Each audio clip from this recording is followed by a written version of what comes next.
So, Texas Junior Senator Rafael Edward Ted Cruz has become a pretty prominent name throughout America now.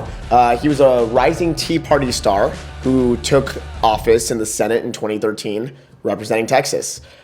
He's actually had quite a prolific career, both in politics and in the legal world, before he joined in the Senate. But just since he's become part of the Senate, I would say he's quickly become a star there. You know, he has made a name for himself. He is consistently regarded as an authority on a lot of conservative things, and that's why he's our movement conservative, leader right now. The movement conservatives, again, as a reminder, are the people who truly have an ideological representation with conservatism, and they don't tend to, they're not as willing to go and change their views on specific piece of legislation or plans. I would say that they're a lot more specifically in line with what the conservative movement is, and he has definitely risen to a really high rank in that, in my mind. Right, and to really understand Cruz, you really have to go back, because there's a whole lot of behind the scenes really that he was involved in, because he was more of a advisor, political, legal guy before he became an elected official.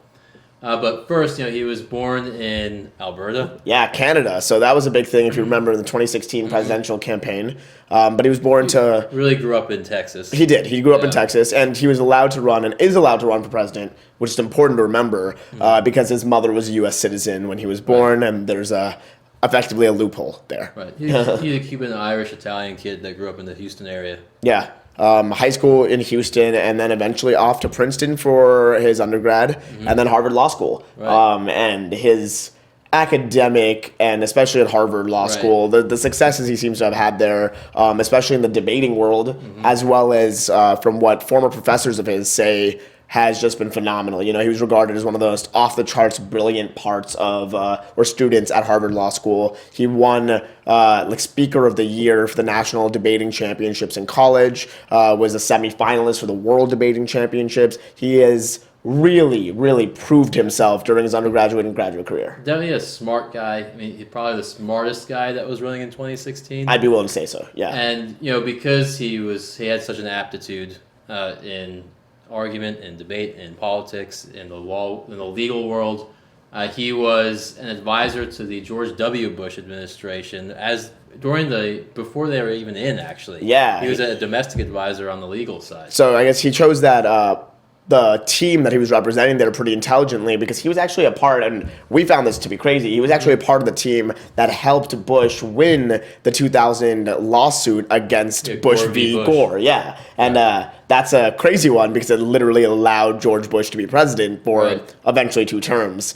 Ted Cruz had a hand in that, and on a lot of other stuff that was happening during that time period, including representing John Boehner in a legal suit against another congressman at the time. And after being a part of the Bush team and helping them get to that win, he served a few appointed political positions, working again in most law. notably Solicitor General in Texas. Well, that was a little bit later. Right. Greg Abbott, the current governor of Texas, put Ted Cruz up as Solicitor General, which, if you're not familiar with the term, that basically means that he was representing Texas in the Supreme Court and any cases that it had on a national level. But according to Greg Abbott, the vision he kind of saw Ted Cruz having there wasn't just to represent the state, but actually mold American policy and, litigation toward a more strict constitutional interpretation, and that's critical. I think the Solicitor General role really played a large part in creating the Ted Cruz movement conservative that we have today. His time as Solicitor General, he was key in striking down the D.C. handgun ban. Yeah. So, for movement conservatives, those are pretty ironclad credentials. Right. Not only on,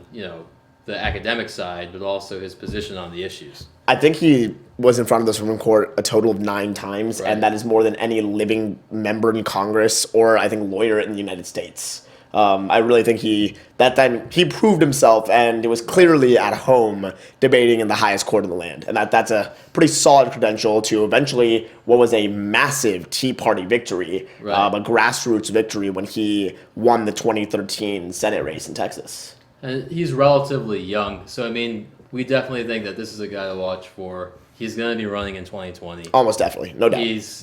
There is a whole lot of potential that he has. But because he's been more behind the scenes for part of his career. There's really not too much, and he hasn't had too many controversies, I would No, say. yeah. So, I mean, that's going to happen. Between now and 2020, there's going to be something that's going to happen that's going to call people, because it happens to everybody. Right, I mean, what side or what and on the spectrum. I don't want to say he's never had any negative press or anything like Right. that. Of course that exists, but the controversies so far that have come there have been he forgot to indicate financial responses or, note down to the FEC, the Federal Elections Commission, exactly how much money or loan he got from a bank, things Right. like that, which aren't good, right? You shouldn't forget those things, but also don't break any professional careers. I guess we'd say like there hasn't really been scandals. Yeah, right. No scandal. I think that's a good way to say it. Yeah. I also think, the 2020 thing that Wes and I pretty quickly agreed on, I do think he's going to run in 2020. I also think there is the ability that Donald Trump really changes the way that if things change and President Trump is able to really capture the Republican Party and, really unify them behind him, and he has just a phenomenally successful next 2 years, I don't think Ted Cruz is...